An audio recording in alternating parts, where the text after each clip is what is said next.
Boa tarde a todas e a todos, boa tarde a todas as pessoas. Gostaria de começar agradecendo as pessoas que são as principais para estar aqui hoje, que são todas e todas vocês. Mais uma vez, a gente está com um bom público, num curso que já chega a sua sexta aula. Esse curso, o curso de formação política e cidadã, ele é organizado pelo coletivo de humanas do IFAL Campos Santana do Ipanema, liderado pelo professor Levi, que é o ministrante da aula de hoje. Essa atividade é uma atividade remota dos professores de humanas do IFAL Campos Santana do Ipanema, destinada principalmente aos seus alunos e alunas e aberta ao público em geral, então ele engloba tanto uma atividade de ensino como uma atividade de extensão. A aula de hoje, o tema é Estado e Políticas Públicas. Como eu já disse anteriormente, ela será ministrada pelo professor Levi Brandão. O professor Levi Brandão ele é bacharel em Ciências Sociais e mestre em Sociologia, mas eu acho que mais importante do que isso, o professor Levi, como ele mesmo auto se denomina, ele é um educador. Ou seja, ele é uma pessoa que, para além de ser professor do dia a dia da sala de aula, ele é alguém que reflete a educação e reflete a sociologia a partir da educação. Eu e o Levi, que para quem não me conhece, meu nome é Leonardo, eu e o Levi somos dois professores de Sociologia do Campus Santana do Ipanema. Bom, sem mais delongas, como eu costumo dizer, eu vou passar a palavra para o professor Levi. Antes disso, deixar algumas regras, algumas etiquetas das aulas virtuais, então eu vou pedir para todas e todos deixarem seus microfones desligados, ligar apenas quando for fazer alguma intervenção a partir da inscrição no chat. Eu estou aqui também com a minha caneta em mãos, um papel aqui do lado, então todos os comentários e perguntas do chat eu vou procurar registrar para passar para o professor depois que ele terminar a explanação da aula dele, para que a gente possa ter algum tipo de interlocução.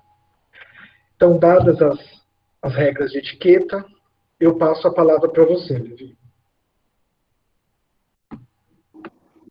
Obrigado, Léo, e vamos juntos para mais um encontro.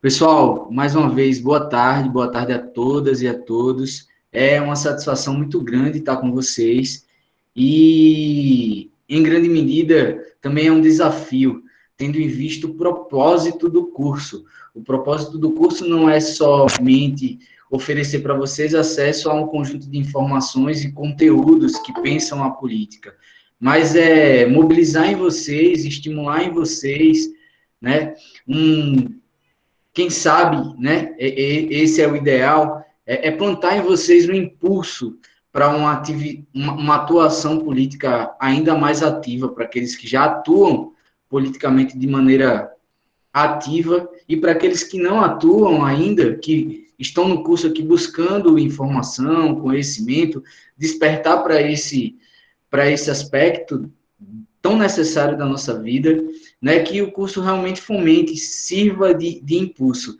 né, mais que nunca, a pensar a política e atuar politicamente, atuar na esfera pública, né, tem sido extremamente necessário. A gente está passando um momento muito complicado no Brasil e no mundo, que é a questão da pandemia, mas a pandemia ela se dá, no meu ponto de vista, no ponto de vista do Leonardo, a gente já debateu algumas vezes sobre isso, né, em atividades no Instagram, em outros eventos online. A pandemia ela é reflexo de um modelo de vida que a gente tem adotado, né, de escolhas, inclusive, políticas, né? Então, pensar a política é fundamental, tanto pela pandemia, quanto pelo que serviu de base para que essa pandemia se instalasse, né? E uma das bases para que a pandemia tenha se instalado é uma sociedade extremamente injusta, desigual. Mas, sem querer antecipar, né, e já antecipando aqui com o meu preâmbulo as questões do encontro de hoje a gente vai pensar o Estado, né, e principalmente o Estado. As políticas públicas, elas vêm não vão ser o foco no sentido de como criar uma política pública, como desenvolver uma política pública, como gerir uma política pública. A gente, inclusive, poderia fazer um encontro específico sobre esse. Mas o meu propósito é que vocês saiam daqui entendendo a política pública como a ação do Estado. Né? Através da política pública, o Estado chega até a gente.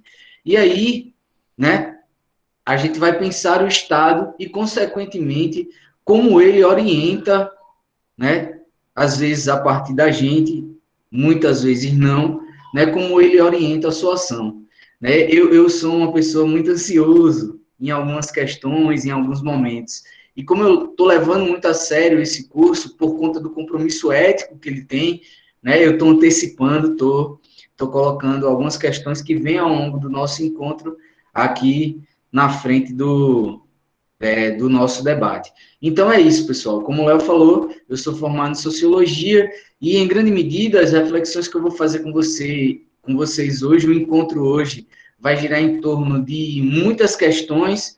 Algumas a gente vai caminhar para responder, outras vocês vão levar depois do encontro para ficarem ruminando, pensando, né, sobre elas. E essas questões estão muito baseadas na minha formação enquanto sociólogo, mas também como alguém que pensa a sociedade, que pensa a sociedade não somente a partir da sociologia. A gente, querendo ou não, isso tem muito a ver com o que o Leonardo falou, do fato de eu me dizer um educador.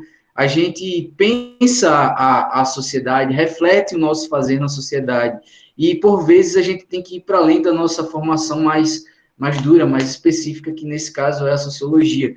Então, tem muitas questões aqui que vêm da ciência política, que vêm da filosofia, né, e que vêm de uma trajetória, né, da minha trajetória, pensando a sociedade na qual eu estou inserido, na qual a gente está inserido. Certo, pessoal? Né, no final dos slides, eu não coloquei as referências, mas enquanto eu for falando, eu vou citando de onde eu tirei, quando for possível, na verdade, né, de onde eu tirei a ideia. Porque muitas das ideias que estão aqui é resultante justamente dessa trajetória. Então, né, é claro que a gente pensa com base em outras pessoas, mas a gente acaba construindo uma maneira também muito particular de olhar para o mundo. Certo, pessoal? Então, Léo, pode dar um clique aí para a gente ver o próximo slide. O slide está mais para a gente organizar o debate, organizar a fala, né? Ter um caminho para seguir. Mas, por vezes, a gente também vai fugir ao slide, certo? Só para não correr o risco de começar devagar aqui e a gente acabar perdendo o tempo do encontro sem conseguir, né, iniciar uma ideia e amarrar essa ideia. Então, né, acredito que já dá para perceber a perspectiva do nosso debate. Eu trouxe algumas questões sobre o Estado. Ao longo do slide todo, né, dos slides todos, vem um conjunto de questões sobre o Estado, questões mesmo, perguntas para a gente pensar sobre elas. Então, aqui estão talvez as mais elementares, certo, pessoal? Então, em linhas gerais, a gente poderia dizer que o Estado é uma instituição social. A gente poderia, inclusive, focalizar o papel dele, a atuação dele, né, como uma instituição política.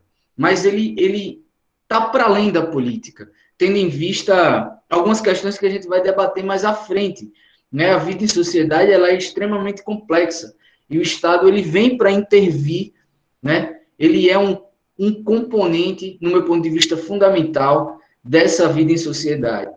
Né? Então, eu coloquei que o Estado é uma instituição social, consequentemente, pessoal, sendo uma instituição social, ele é um conjunto de regras, de valores, né? É um caminho moral, é uma perspectiva moral, né?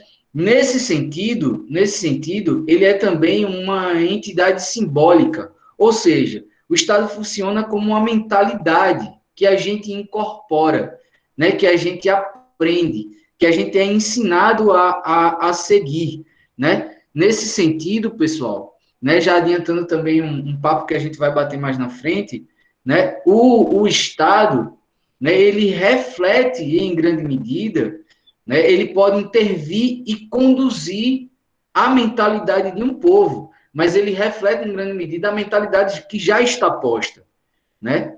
Como o Estado vai atuar em relação a isso, depende da sua orientação filosófica, de como ele enxerga a sociedade e enxerga o seu papel. E quando eu digo Estado, né, eu estou pensando o Estado como uma entidade, mas que só existe porque existem pessoas, como eu coloquei aqui, né, que fazem parte desse Estado, que compõem esse Estado, tanto sendo gerida, né, como é que eu posso dizer, conduzida pelo Estado, que é o povo, né? E o povo que se mantém em relação constante com o Estado. Vocês vão ver isso muito ao longo do nosso encontro hoje.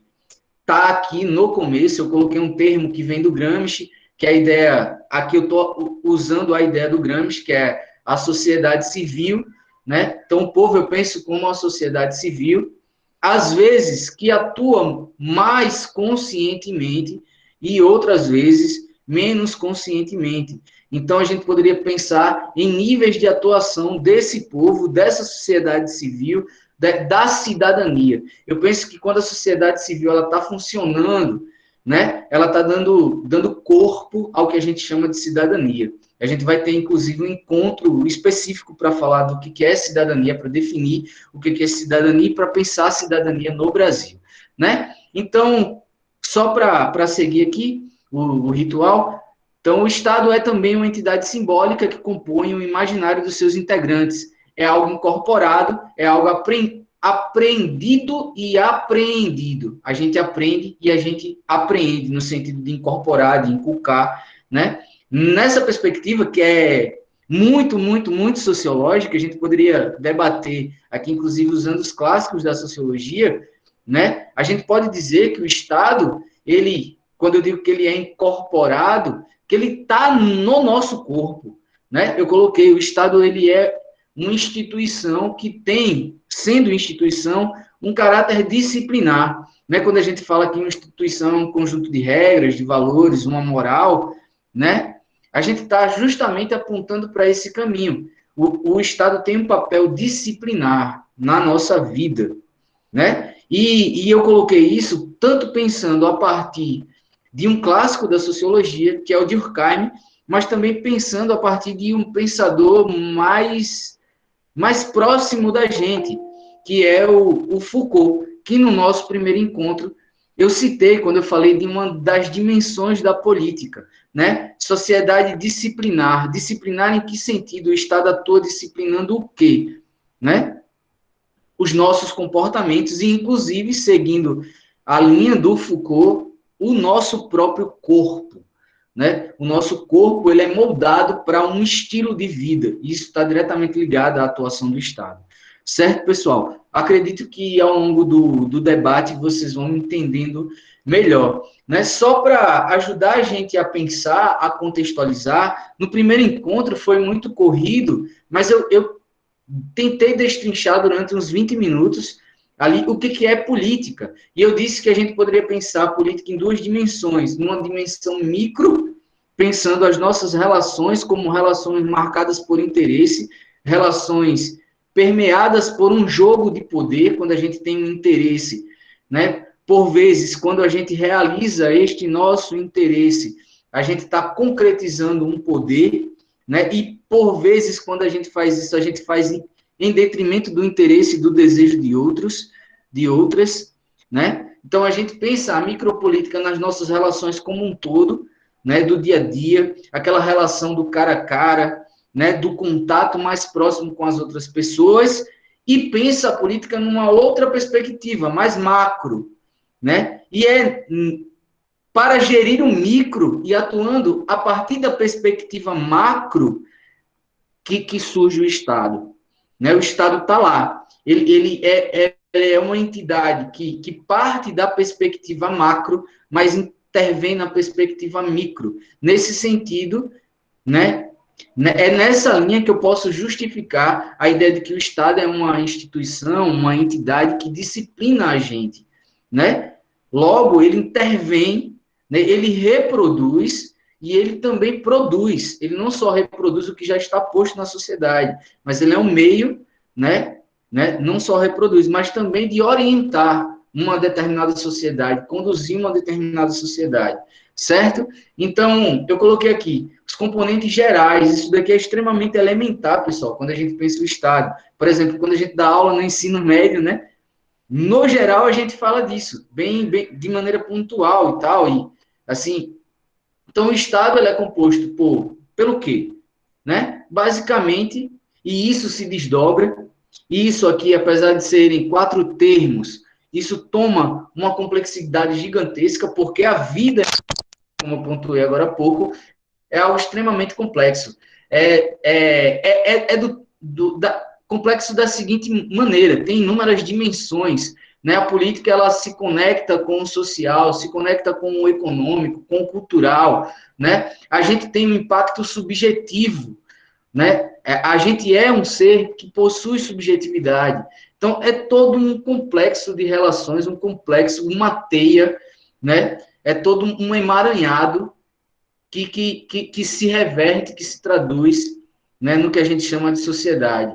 Então, a gente tem 4 elementos básicos, gerais, que é o governo, né, a Constituição, o conjunto de leis, de normas, né, o Estado opera com estas normas, e mais à frente a gente vai falar do Estado na perspectiva mais moderna, vai conceituar, mas aqui eu já estou falando disso, né, o Estado que se pauta na lei, né, o Estado moderno ele é muito baseado na racionalidade, na crença de que, né, a gente consegue, usando a razão, criar, constituir todo um conjunto, né, de normativas para orientar a nossa vida. Então, uma Constituição, todo Estado tem uma Constituição, um povo, né? E aí, falando do povo, é muito engraçado, eu já citei isso na sala de aula, né? Eu sou professor há algum tempo, e na educação básica eu trabalhei desde a criança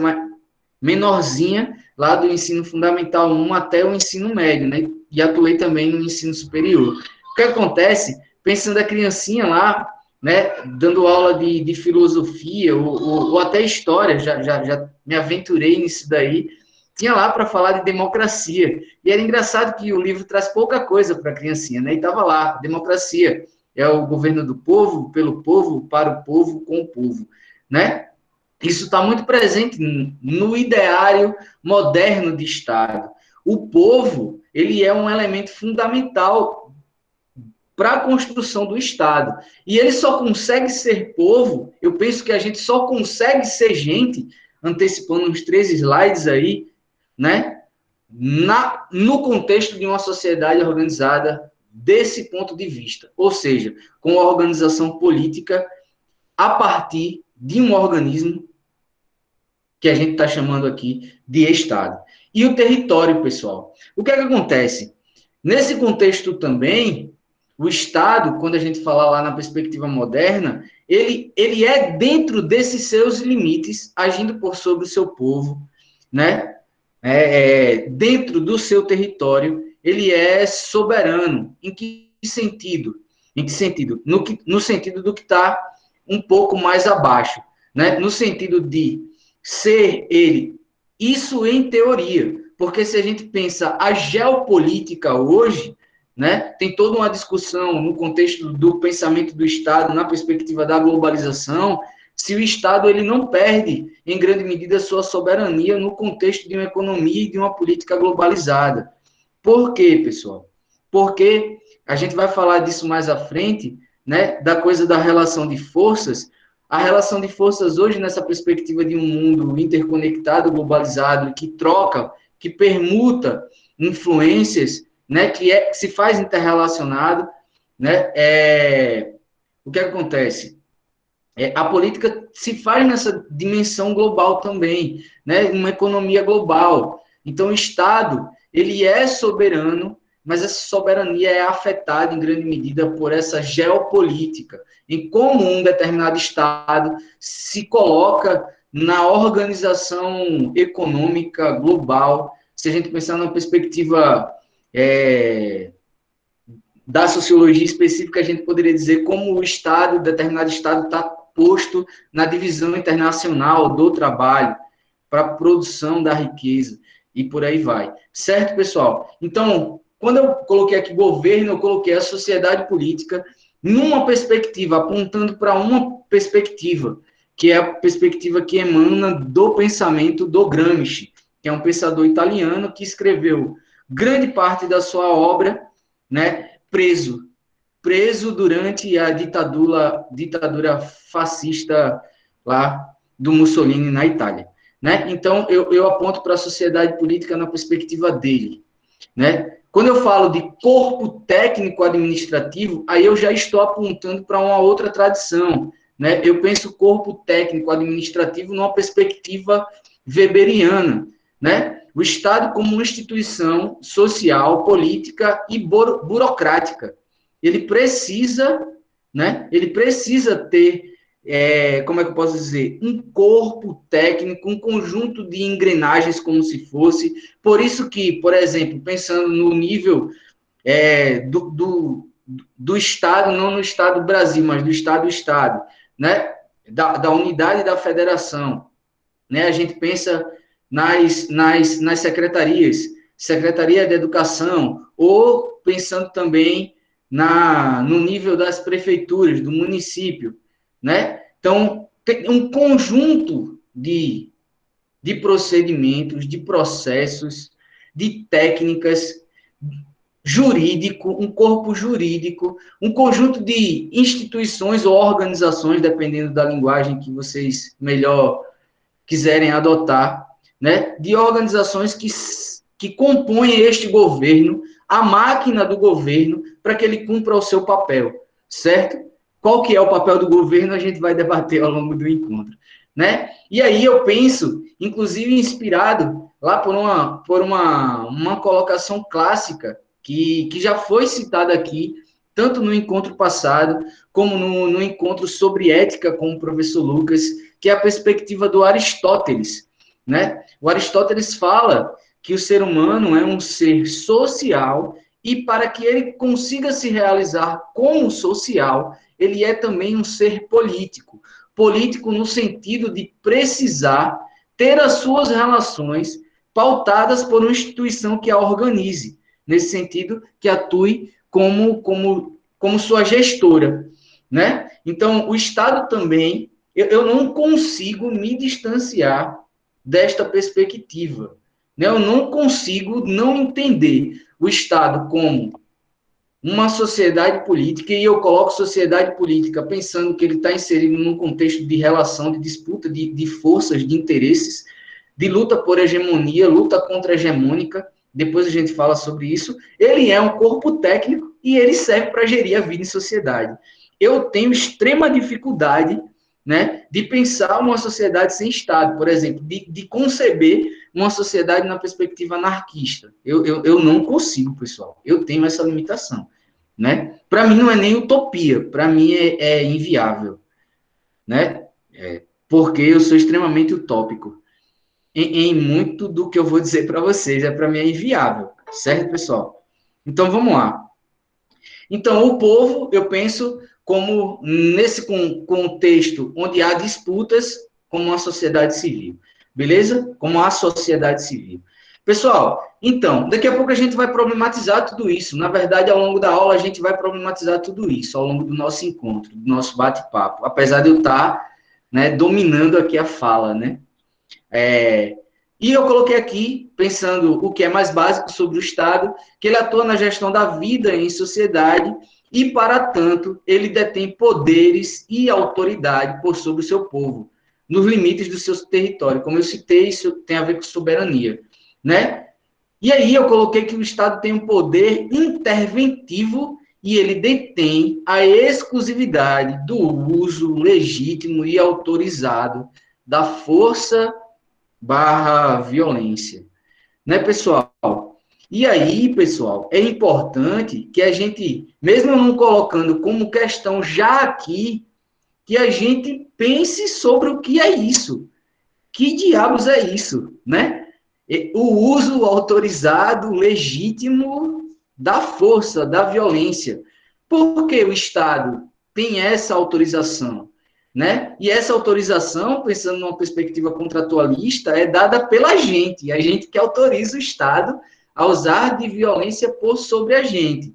Está aí também um dos pontos de crítica ao Estado na perspectiva do liberalismo, né? Muitas das críticas do liberalismo, do pensamento liberal em relação ao Estado, se apoia justamente nesse aspecto, dele ser uma entidade que priva a gente de liberdade, inclusive agindo por sobre a gente de maneira violenta, né? Mas aí é que está.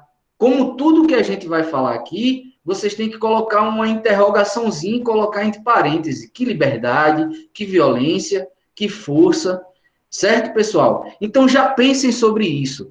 Não é sem querer colocar o carro na frente dos bois, como se diz no sertão, né? Lá tem o carro de boi, né? Pensem, o Estado atua agindo com violência da mesma forma por sobre todo mundo, por sobre todo o seu povo, né? Ou ele distingue pessoas, né? Eu falei agora há pouco que a nossa sociedade ela se constitui, né, a partir de um contexto que é marcado permanentemente por um jogo de forças, de interesses, né? Eu citei no primeiro encontro, inclusive, um pensador que para mim é muito caro, né? O meu TCC foi fundamentado muito nesse pensador, a minha dissertação de mestrado, eu comecei e abandonei o doutorado em educação e eu estudava a educação já na perspectiva também do Pierre Bourdieu, que é quem eu vou citar agora, e tem um conceito dele que eu gosto de fazer uma analogia. Ele pensa essa sociedade marcada por disputas como composta a partir de campos, né? E aí eu citei no primeiro encontro, né, da gente pensar a sociedade como um grande campo de batalha, né? Tá naquela mesma linha de pensamento, né, que em grande medida que é clássica na sociologia, de que a própria história é fruto dessas tensões, dessa luta. Agora eu estou falando do Karl Marx, né? O Bourdieu, ele bebeu nesta fonte, e aí ele atualizou, né, mesclando este pensamento com o pensamento de outros pensadores clássicos da sociologia, como Weber e o próprio Durkheim. O que acontece? Por que pensar a sociedade como um grande campo de batalha? Por quê? Né? Tem até um reggae, eu sou muito dado ao reggae e ao samba, né? Eu tive formação musical e tal, toquei em banda, mas eu gosto muito de reggae também, por causa da minha história de vida, de onde eu cresci, e eu escutava isso. E tem uma música que eu sempre brinco no ensino médio para ajudar o pessoal a perceber, e eu vou me permitir brincar com vocês aqui, né? Tem uma música do Edson Gomes que fala que, né, o campo de batalha cheira a morte. Em grande medida, a sociedade que a gente vive é isso, pessoal. Um grande campo de batalha. E, para que ele não cheire a morte o tempo todo, né, a gente precisa do Estado. Mas, mas aí é que está. Sendo esta sociedade um grande campo de batalha, o próprio Estado é permeado por essa batalha e, por vezes, é o Estado. A gente vai ter um encontro sobre isso, a gente vai falar lá no final do curso sobre necropolítica. Às vezes é o próprio Estado que provoca a morte do seu povo, né? Ou de uma parcela do seu povo. Infelizmente, né? Isso acontece em grande medida, né? Eu não estou colocando isso aqui numa perspectiva neoliberal ou liberal, que transfere para o indivíduo a responsabilidade de tudo, né? Mas, em grande medida, a gente tem uma parcela grande de responsabilidade em relação a isso, né? É claro que existem aspectos que são estruturantes, que fogem, né? Que fogem da gente e que estruturam a gente. Até eu poderia falar disso pensando no hábitos do Bourdieu, mas a gente tem uma relativa autonomia. É importante que a gente saia desse curso, pessoal, né, com isso em mente.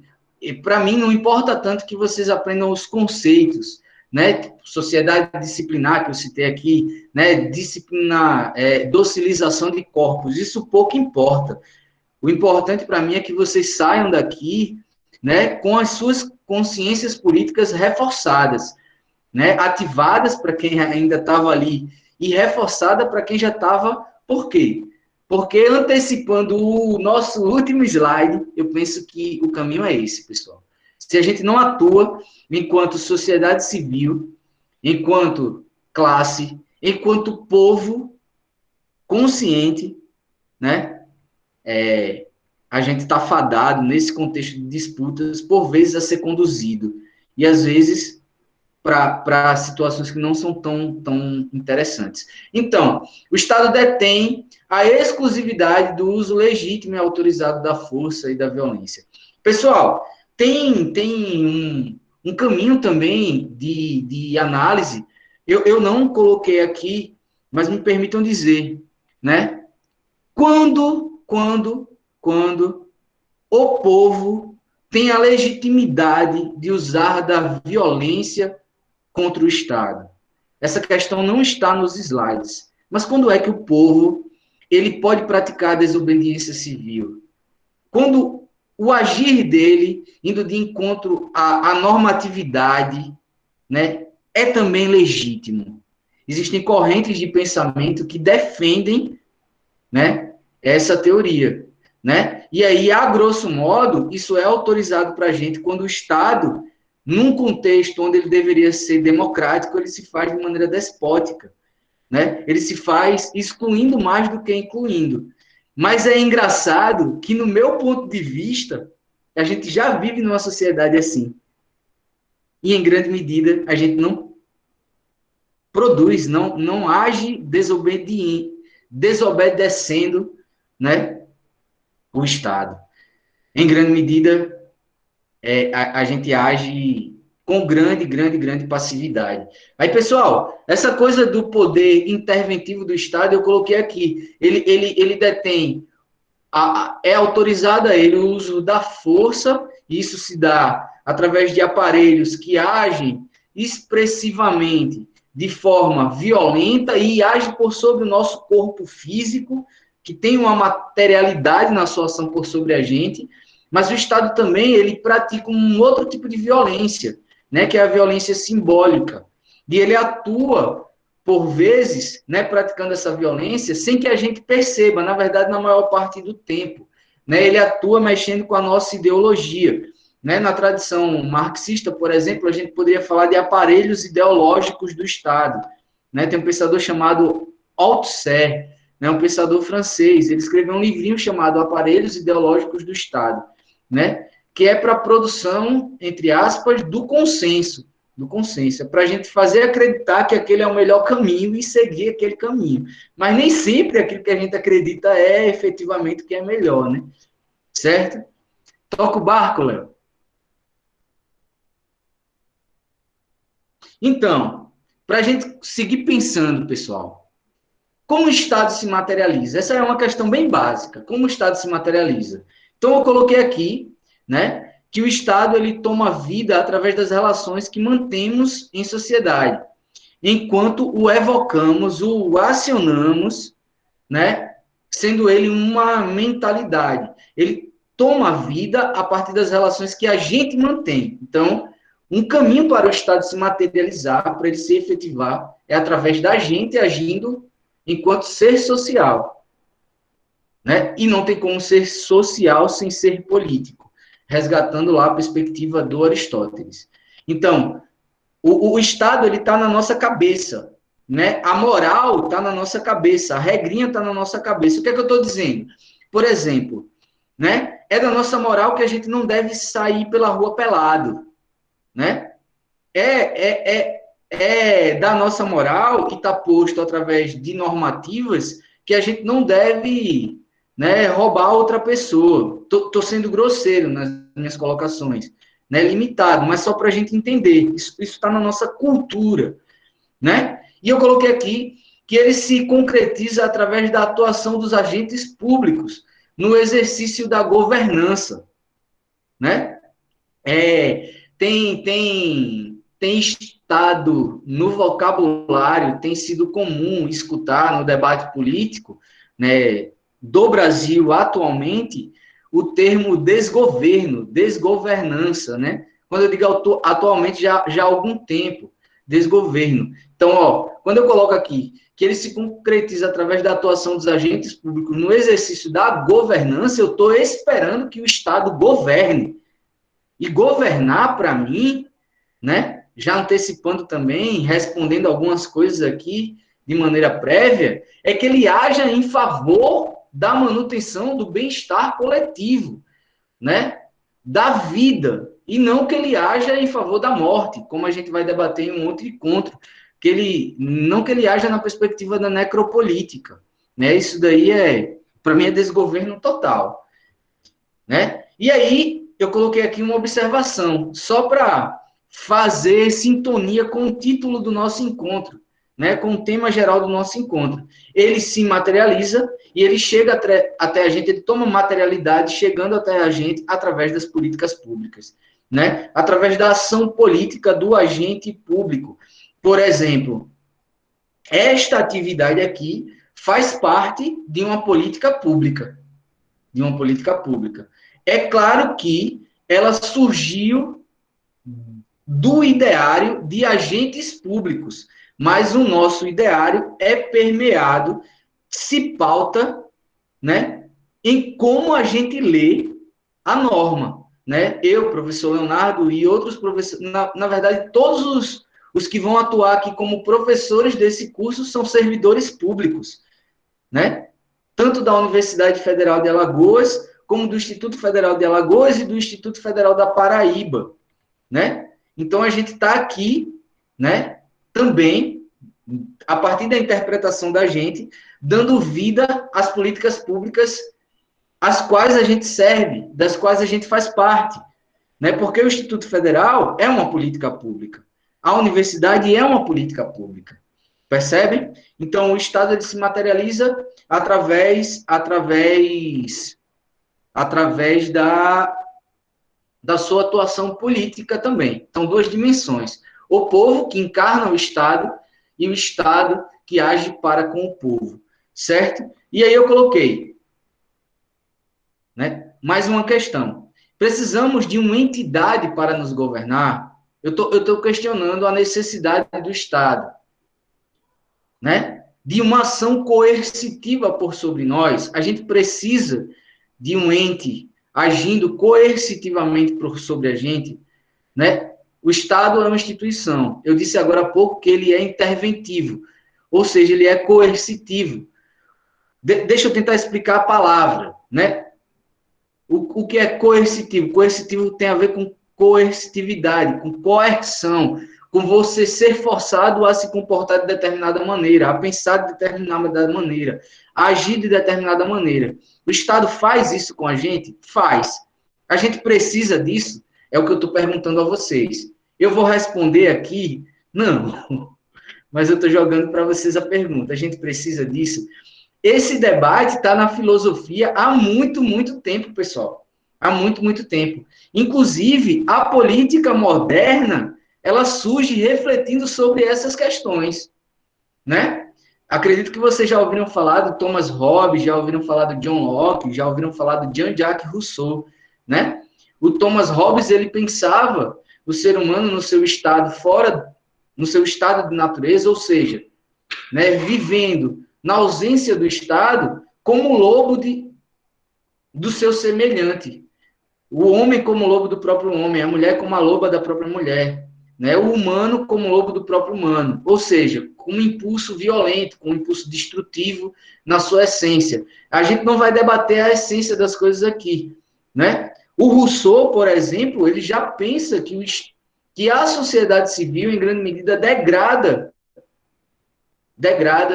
os seres humanos. Por quê? Porque vem da sociedade civil a desigualdade, por exemplo, né? Então, a gente precisa de uma entidade para organizar a vida em sociedade?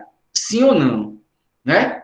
E aí, pessoal, eu coloquei mais uma questão, talvez essa questão seja um pouco mais, né? Aí eu coloquei, ela age contra a nossa vontade individual ou coletiva, ou individual e coletiva, ou a favor dela? O Estado, ele está se colocando, ele se coloca, né, a favor da nossa vontade, enquanto indivíduo, enquanto coletividade, ou não? Ou se faz contra ela? Né? O que é que vocês pensam sobre? Reflitam, reflitam. Então, eu coloquei aqui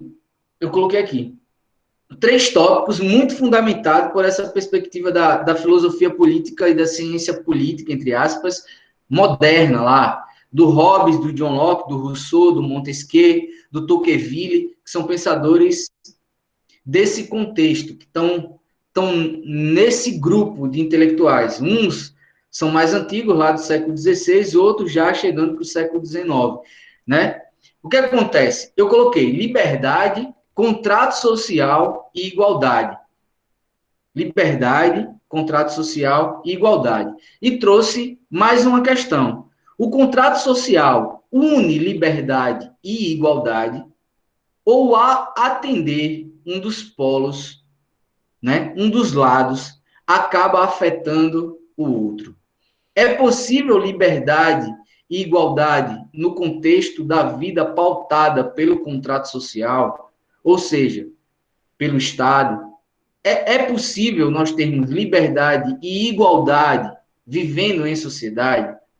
Eu disse para vocês agora há pouco que a sociedade que a gente vive ela é marcada por tensões, né? Por disputas de interesse, né? Pensando numa perspectiva moderna, mas já ali perto já da perspectiva da Revolução Francesa, iluminista, né? Tá lá, igualdade, fraternidade e liberdade, né? Liberdade, igualdade, fraternidade, igualdade. Não sei qual vem primeiro, só sei que tem lá os 3. Né? Se a gente for crítico em relação ao movimento, a gente subentende que um vem primeiro que o outro. Talvez um tenha sido desprestigiado. Mas está lá, na bandeira, no ideal geral do movimento. E o Estado de hoje se pauta nessa lógica. Né? E aí? Né? A sociedade que a gente vive, há nela liberdade? Há nela igualdade? É possível ter as duas ao mesmo tempo? Né? Vocês vão ver mais à frente que, por exemplo, a perspectiva socialista de sociedade, né, prima, né, percebe como valor fundamental e como direito, dentre os direitos mais básicos para que a gente tenha uma vida efetiva, né, a igualdade. Sem a gente ter uma sociedade igualitária do ponto de vista do acesso à riqueza, né, e por isso na perspectiva socialista, o Estado é que deve ser o detentor dos meios de produção, o dono do capital, né? A igualdade é o valor primordial. Na perspectiva liberal, a liberdade é o valor fundamental. O valor fundamental. Quando a gente pensa o contrato social do Rousseau, né, que faz uma crítica, por exemplo, à propriedade privada, mas não é efetivamente, no meu ponto de vista, um socialista, né? Se o Rousseau tivesse vivo hoje, eu acredito que ele está mais para um social-democrata, galera. Mas aí o que é um social-democrata clássico, né? Não o social-democrata que se vendeu ao neoliberalismo, né? Então, o que acontece? Né? Ele pensa o contrato social como um caminho para a gente ter, né, equilíbrio em relação a esses 2 aspectos fundamentais, a liberdade e a igualdade. Léo, dá um clique aí para a gente. Valeu, parceiro. Então, para a gente continuar pensando, o Estado priva a gente de liberdades, ou ele garante para a gente liberdade? Né? É possível ser livre sem o Estado, pessoal? Né? São questões elementares, mas são questões que estão na pauta. Para que a gente entenda alguns discursos, para que a gente entenda algumas questões, é fundamental que a gente pense sobre isso, para que a gente consiga se posicionar, né, em relação a essas questões, em relação a, por exemplo, definir, ter uma ideia de qual que é o papel do Estado, certo? Ele priva ou garante a liberdade? Eu coloquei aqui.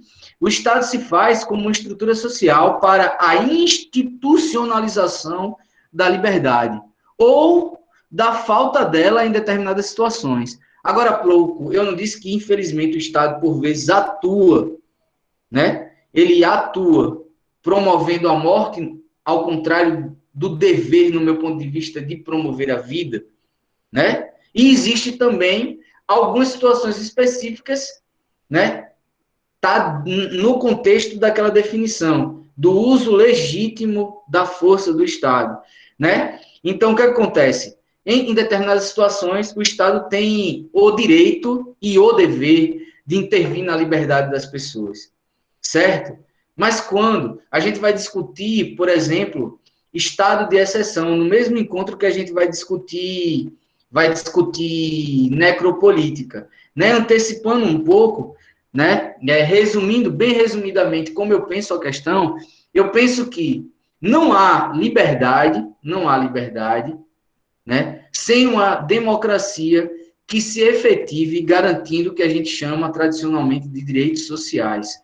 Não tem como eu ser livre se eu tiver fome. Não tem como eu ser livre se eu não tiver educação. E a educação que proporcione um pensar crítico. Não é uma educação que só me faça acumular um conjunto de conteúdos que às vezes eu não sei nem para que serve, né? Eu não consigo pensar liberdade no contexto de uma sociedade, né, onde as pessoas não têm acesso à saúde, fica doente e morre, ou porque não tem dinheiro para pagar um tratamento médico, ou porque o Estado não garante isso daí, né? Pensando que a nossa sociedade ela é pautada, se faz num contexto de disputas de forças, de interesses, ou seja, nossa sociedade é desigual, percebe? Eu tenho dificuldade, limitação mesmo, pessoal, para pensar a liberdade fora dessa caixinha que eu estou dizendo para vocês, né? Para os liberais, a liberdade ela se dá em três níveis, né? A gente pode pensar a liberdade do ponto de vista do indivíduo, a gente pode pensar a liberdade do ponto de vista político e a gente pode pensar a liberdade do ponto de vista econômico, né? Eu penso a liberdade do ponto de vista de um ser que tem sua dignidade mais do que o mínimo garantida, né? Certo, pessoal? E aí o que acontece? A desigualdade, no meu ponto de vista, e a gente vai ter um encontro sobre isso, pessoal, ela favorece um Estado corrupto, né? Ela favorece uma política que não se volta para o bem comum, né? E é importante que aqueles que já têm uma determinada politização no contexto da sociedade civil, que eles atuem para forçar o Estado a não agir desta maneira. Porque, pensem, né, eu acho que, não sei se está aqui, está nesse slide, inclusive, a coisa da tensão de forças. Então, se a gente não age enquanto cidadão, se a gente não cobra, não fiscaliza o Estado ele, né, ele pende para um lado que pode não ser o da gente. Quando eu digo da gente, estou pensando o povo. Né? E quando eu digo o povo, eu estou pensando principalmente o povão. O todo da sociedade, mas o povo mais povo. Né?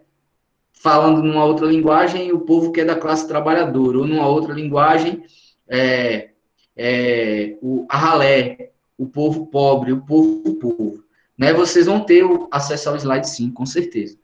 Né? Aí eu coloquei aqui. Ele disciplina e aliena ou proporciona autonomia, né? Eu não consigo, enquanto estou debatendo com vocês, falando para vocês, e aí eu estou pensando numa lógica de debate mesmo, né? Eu estou olhando para a carinha de alguns aqui, de algumas, eu estou vendo a Ângela na minha tela, o José Edson, o Cidirlan, a Yaranice, né? Eu estou olhando para vocês, e como se estivesse conversando mesmo com vocês, né? O Estado, ele aliena a gente ou ele proporciona autonomia, né? Agora eu estou vendo a Juscelia. Né? O Estado, ele aliena a gente, ele disciplina a gente, priva a gente de liberdade, ou ele garante para a gente autonomia, né? Esse debate, por exemplo, é um debate que está dentro do pensamento sobre a educação. a educação é para disciplinar a gente e colocar a gente de uma determinada forma, ou é para fazer a gente ter consciência de que a gente, né, faz parte de uma determinada forma, vive numa determinada caixinha, mas que a gente tem que, compreendendo isso, né, adaptar esta forma, modificar esta forma, conduzir esta caixinha para os rumos que a gente, né, entende enquanto coletividade, enquanto indivíduo. Percebe? Qual que é o papel do Estado? Não vou responder isso, pessoal. Eu não vou responder isso. Eu só vou ajudar vocês a pensarem, né? Então, a gente pode pensar o Estado como, numa perspectiva, sociedade disciplinar, como eu citei agora há pouco, e aí tem a ver com o pensamento do Foucault, tem a ver com o pensamento anterior a ele ainda, do Durkheim, né? E a gente pode pensar também o Estado na perspectiva da emancipação humana.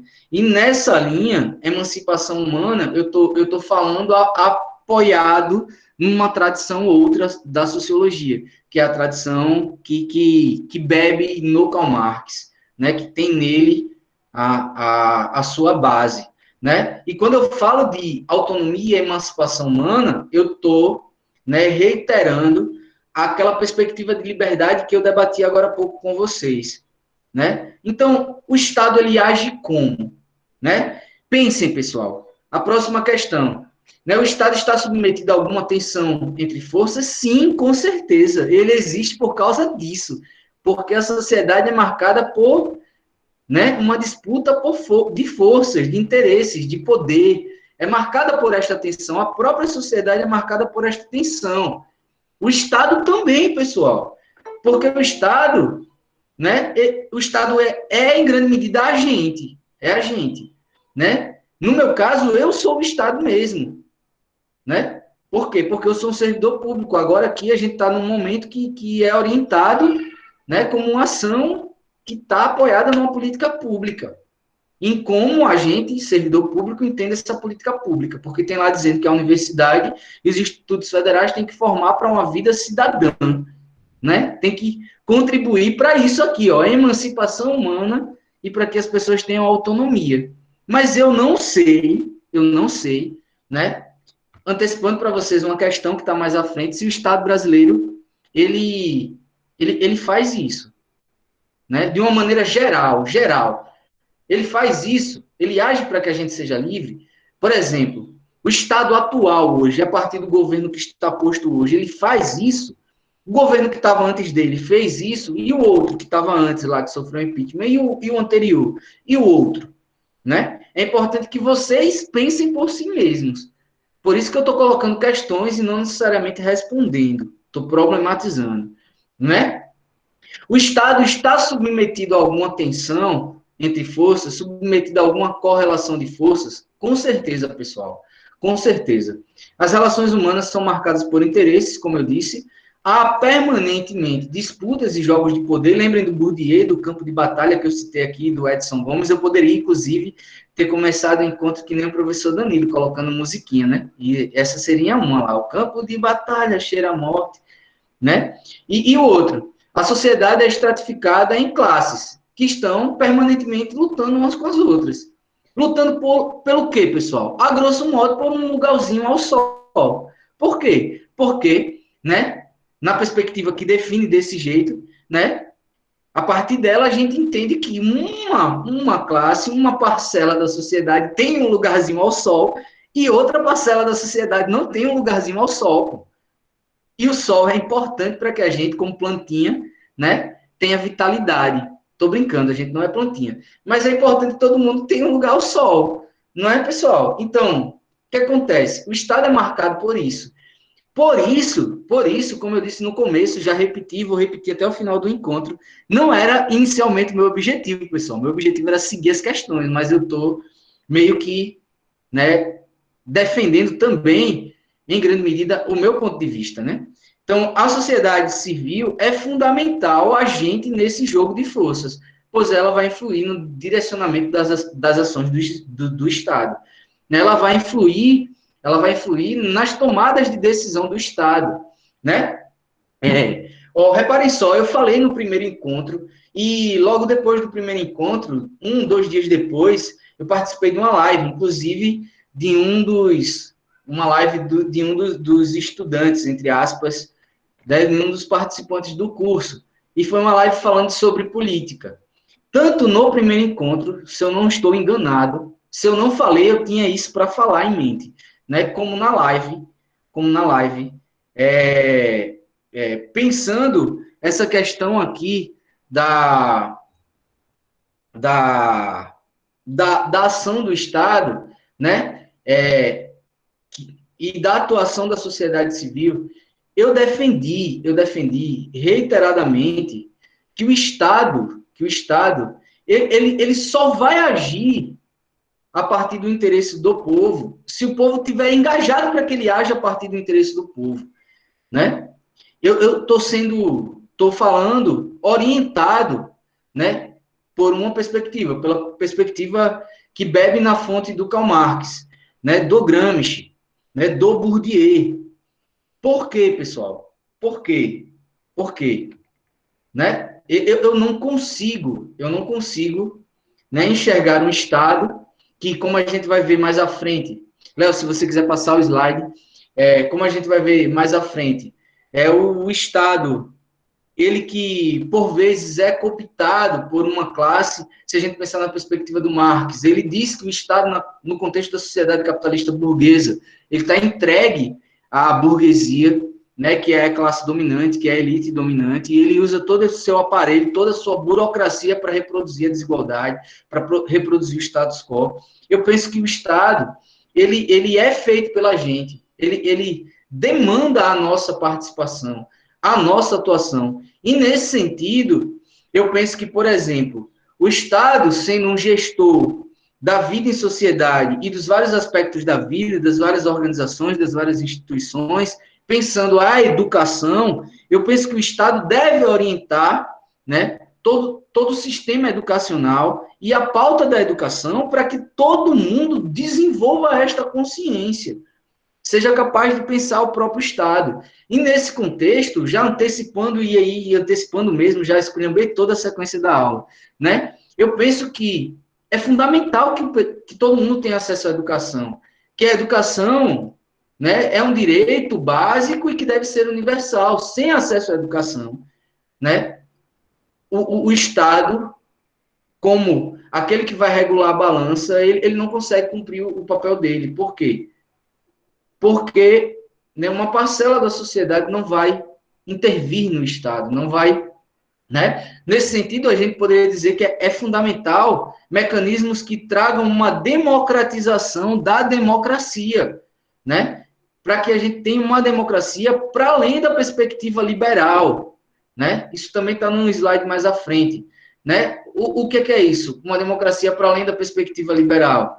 Uma democracia que não se dê apenas no corpo da lei, na formalidade, né? Eu penso que só há democracia com garantias sociais, pessoal, né? E isso gira em torno da discussão que a gente vai ter mais à frente em outro encontro, que é a discussão sobre desigualdade, certo? Então, é papel do Estado administrar os conflitos que são inerentes à vida em sociedade, principalmente ao modo de vida capitalista. Certo, pessoal? E aí, eu coloquei aqui mais à frente, ó. É possível pensar o Estado como uma unidade no conflito? Esse é o dever ser, pessoal. Mas, no meu ponto de vista, não é assim que ele atua, né?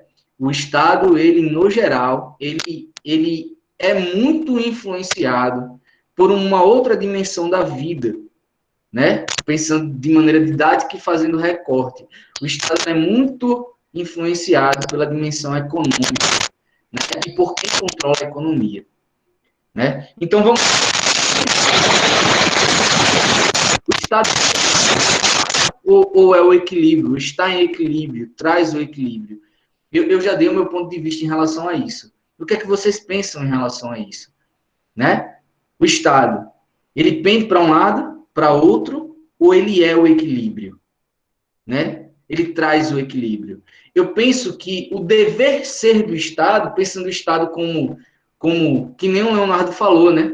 O que a gente fala tem um compromisso ético. Pensando o Estado também pautado por um compromisso ético, né?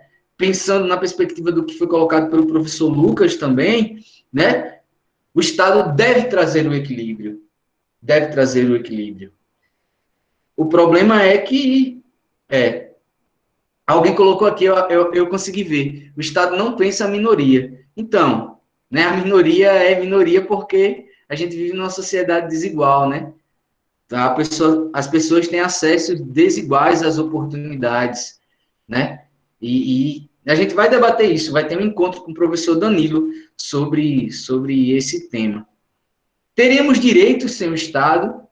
O Estado garante ou retira direitos, pessoal? Como eu disse, né? Tem muitos debates sobre isso, mas dependendo de como o Estado está posto, ele vai garantir direitos. Dependendo de como o Estado está posto, ele vai, né, impedir que você acesse seu direito. Né? Se eu penso o Estado numa perspectiva liberal, né, eu só vou ter direito se, inclusive, ele não intervir muito na sociedade. Porque se ele intervir muito, ele vai mexer na base dos meus direitos, que é a minha liberdade. E aí vai bugar tudo. Né? Se eu penso numa perspectiva socialista, né, a gente só vai ter direito se o Estado intervir, né, para equalizar essa balança que está posta, né, na sociedade, tendo em vista que ela é marcada por conflitos. Né? Se eu penso numa perspectiva, deixa eu ver aqui, intermediária, do estado de bem-estar social, que é capitalista, né, não achem, não digam isso daí é negar o conceito, pessoal, negar a história. Dizer que o estado de bem-estar social é socialista. Não é, é capitalista. Historicamente se deu no contexto do capitalismo, mas para diminuir a desigualdade. Né? Mas, né, é um mecanismo que gere o aspecto econômico, que gere as relações, pensando em amenizar a desigualdade, pensando que todo ser humano é um sujeito que deve, para ser sujeito, ser revestido de direitos, ter a garantia de direitos. Né? E o que acontece?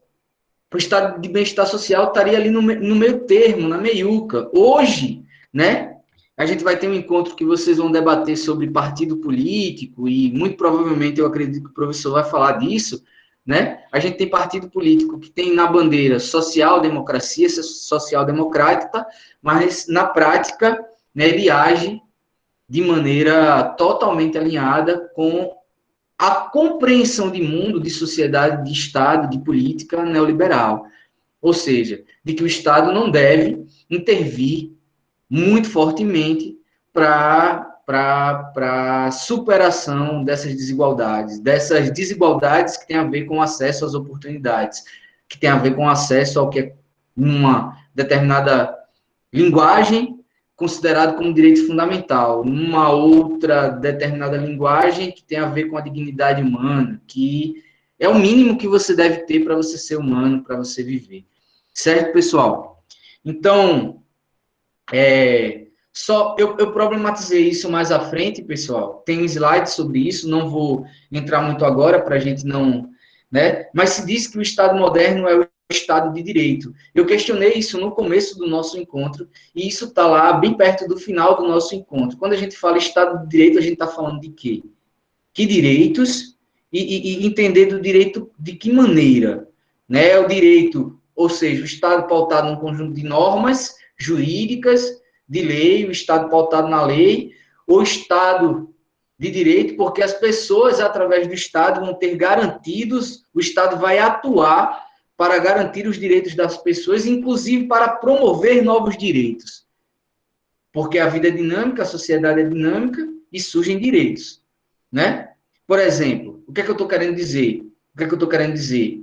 Né? Está muito em evidência que o Brasil, e a gente teve aula sobre isso, é uma sociedade racista. Né? A gente não já debateu sobre isso? Durante 3 encontros a gente falou muito sobre isso. Né? Os 3 professores que vieram, que conduziram as nossas conversas, os nossos encontros antes de mim, falaram muito sobre isso. Nossa sociedade desigual é racista. É papel do Estado intervir para que isso seja superado, tendo em vista que viver numa sociedade não racista é direito da gente, ou não é direito da gente viver numa sociedade não racista? E, consequentemente, né, Ou é direito da gente e o Estado não necessariamente tem que intervir nisso? A gente que tem que correr atrás por meios próprios, usando os nossos recursos para construir uma sociedade não racista. Percebe? Por exemplo, numa determinada perspectiva, e eu concordo com esta perspectiva, né? Por exemplo, eu gosto muito do Gessé de Souza, sociólogo brasileiro, até porque ele lê a sociedade numa perspectiva de um outro sociólogo que eu gosto muito, que é o Pierre Bourdieu, né? O que acontece? O Gessé de Souza, ele fala que não tem como, no contexto do capitalismo, a gente, né, não ter racismo.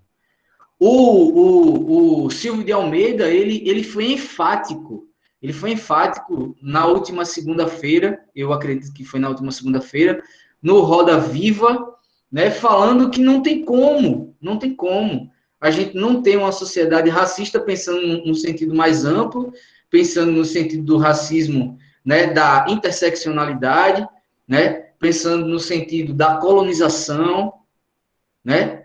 Não tem como, não tem como.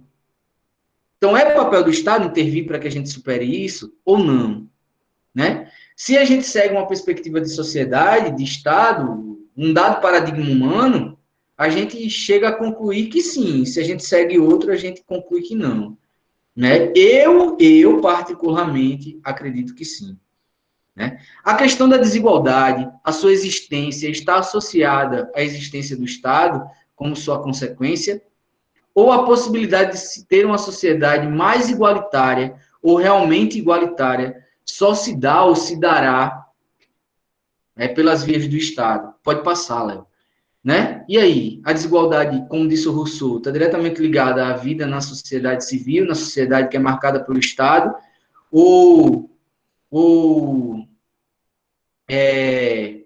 a gente só consegue superar isso se através do Estado. Certo, pessoal? Vamos lá. No meu ponto de vista, como eu disse a vocês, a gente precisa do Estado. A gente precisa do Estado. E o Estado só vai agir ao nosso favor se a gente, né, democratizar a democracia, se a gente ativar a nossa cidadania. Se existirem na democracia, ela se democratiza desta forma. A gente, por exemplo, pode pensar a democracia hoje usando os recursos tecnológicos, pessoal. Né? A democracia tendo mecanismos mais diretos de participação do povo, não somente uma democracia representativa que a gente elege e que parece que a nossa cidadania acaba ali. Né? A gente tem que entender que não acaba ali, que a gente mesmo né, por vezes não tem tantos mecanismos, a gente tem que buscar criar estes mecanismos e atuar de maneira cidadã, né? Mas é importante também que a gente tenha mecanismos de participação mais direta. Por exemplo, daria para a gente ter plebiscito usando, né, os recursos tecnológicos. Mas é claro que a gente está numa sociedade desigual. Uma grande parcela da sociedade não tem acesso aos recursos tecnológicos. Então, a gente teria que democratizar também o acesso aos recursos tecnológicos. Por exemplo, né, a gente vai debater isso depois na aula sobre desigualdade, que vai ser comigo, inclusive. Né? Tá lá no relatório da Unesco, da ONU, das Nações Unidas para o desenvolvimento, para a igualdade, para a educação. Tá, e nos relatórios tudinho está dizendo lá.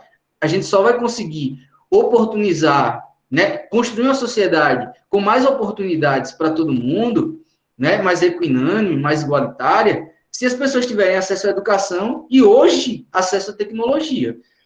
Nossa sociedade desigual também nessa perspectiva, né? Grande parcela da sociedade não tem acesso à internet, não tem acesso à tecnologia, né? Eu coloquei aqui, nesse sentido, eu penso o Estado como indispensável para sanar alguns problemas postos na sociedade, né? Problemas que, por exemplo, o serviço social chama de questão social, que tem a ver com o que resulta dessa sociedade marcada por uma disputa de forças, desigual, tem a ver com como a gente se organiza na perspectiva do Marx para produzir, né? Uma parcela pequena da sociedade se apropria do capital, explorando uma outra parcela da sociedade. Né? Questão social tem a ver com essa leitura de mundo, né? Assim, eu não consigo ver a vida humana para além do Estado. E surge mais uma questão, pessoal, né? que Estado queremos e realmente precisamos? Eu não tenho como responder, né? Eu coloquei aqui no slide, devemos entender que o Estado é também uma construção ideal e concreta, né? Ideal, ou seja, fruto de lutas sociais e todas estas fundamentais questões que a gente debateu anteriormente estão diretamente ligadas a como se pensa o Estado, seu papel, tendo em vista uma visão de sociedade, de humanidade, de humano, um paradigma sobre a vida, né? Tá vendo como a educação é importante, pessoal? Né? E como é importante uma educação para a cidadania? É isso, é isso. O Estado, ele é um construto da gente. Ele não é uma entidade para além da gente, ele é um construto humano que surge no contexto da sociedade que é desigual, que é conflituosa, né? E que, no meu ponto de vista, deve atuar para a superação dessa desigualdade, desse conflito. Né? Tendo em vista que nós somos diferentes dos outros bichos, pessoal. Nós pensamos, nós criamos coisas que são fantásticas, tecnologias. Olha a gente aqui batendo papo, conversando, usando tecnologia. Né? A gente foi capaz de criar isso. Né? Aí fica a questão, a gente é capaz de criar uma outra perspectiva de organização da vida, de sociedade? Pode passar, Léo. Daí se define a agenda do Estado. Quando eu falo da agenda do Estado, é como ele vai desenvolver as suas políticas públicas. Ou seja, como ele vai atuar, como ele vai intervir na sociedade, né? Da nossa atuação para com o Estado e da compreensão que o Estado tem de qual que é o papel dele, que está diretamente ligado à compreensão que aqueles que ocupam os cargos públicos, aqueles que são eleitos lá, neles possuem, né? Por isso, é importante a sociedade civil estar sempre pressionando, pessoal. Né? Na próxima aula, o Yuri, ele está até aqui com a gente, o professor Yuri, que vai ser o facilitador do encontro, da aula, ele vai debater isso, a importância da participação, né? Para a construção, por exemplo, das leis, que tem a ver com a agenda do Estado, que tem a ver com política pública. Define-se o que o Estado vai ou não fazer, o deve ou não fazer, como irá se portar para com o seu povo. Né? Tá faltando um R aqui, certo? Tem a ver com a atuação do povo pressionando o Estado e com a compreensão de qual que é o papel do Estado. No meu ponto de vista, tendo em mente o que foi colocado até aqui, defendo a ideia de que o governo tem que ser público, que somente um governo verdadeiramente público atua para a efetiva existência do bem-estar social. Nesse sentido, o Estado não deve ser cooptado pelos interesses de uma parcela da população. No geral, estou me referindo a uma parcela que atua como elite e que usa o Estado para se completar e se reproduzir. Reproduzir as desigualdades, por exemplo, né? Que usa o Estado a partir dos seus interesses, como, por exemplo, né, quando eu estou falando da elite, eu estou falando dos grandes capitalistas, estou falando das grandes corporações, estou falando dos banqueiros, né? No contexto do Brasil, estou falando dos coronéis, dos latifundiários, e por aí vai, né? Inclusive, só retomando algo que eu achei muito bom quando o Léo citou, no encontro dele, falando sobre interseccionalidade, a elite brasileira, ela é, em grande medida, uma elite medíocre, né? Uma elite que não tem compromisso com mais nada a não ser com ela mesma, né? Então, eu percebo, em grande medida, que hoje nós vivemos num contexto de privatização do governo, consequentemente, né, de privatização do Estado. E isso, né, se faz reiterando algo que é básico lá na sociologia e que tem a ver com um dos caminhos do pensamento sociológico, que foi posto pelo Karl Marx. Eu coloquei aqui, o Marx defende que, no contexto do capitalismo, o Estado se coloca a serviço da burguesia, que detém a infraestrutura, que controla a base da sociedade, que é a economia, e, consequentemente, se apropria da superestrutura. E aí, a superestrutura do Estado tem mecanismos que agem materialmente por sobre a gente, aquilo que a gente falou, né? Detém a autoridade da violência, e isso é considerado legítimo, e age também no nosso ideário, na nossa ideologia, na nossa mentalidade. Pode passar, Léo. Aí, pessoal, a gente está chegando já perto do finalzinho aqui. E ainda para a gente pensar, né? Percebam que o nosso encontro está marcado por um montão de questão. E eu fiz questão, é engraçado, fui prolixo agora, redundante, questão. Né? E eu fiz questão de botar um monte de interrogação em tudo que eu estou dizendo aqui para vocês pensarem, pô, porque eu tenho o meu ponto de vista. O interessante é que vocês pensem e vocês produzam o ponto de vista de vocês aí, né? Do que o Estado deve cuidar, pessoal? Em que o Estado deve intervir, né?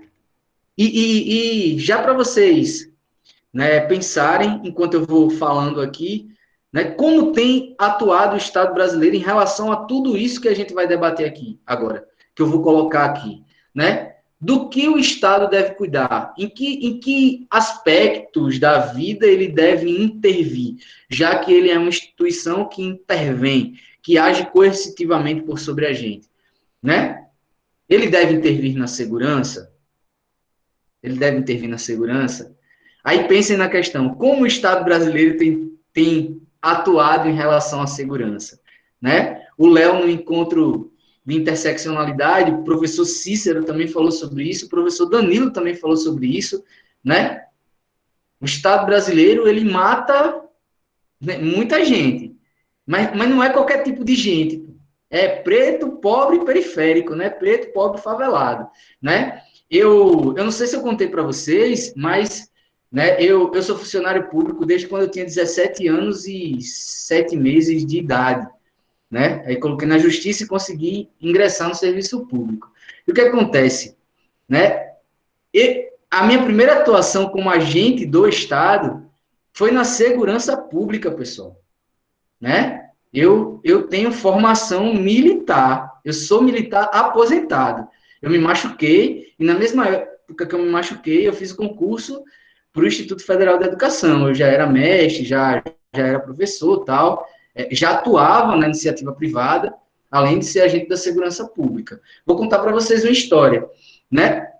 Eu era bombeiro, vocês podem pensar, pô, bombeiro é mais light e tal, não sei o quê, há controvérsias, né? E eu era um agente da segurança pública no sentido amplo do termo, né?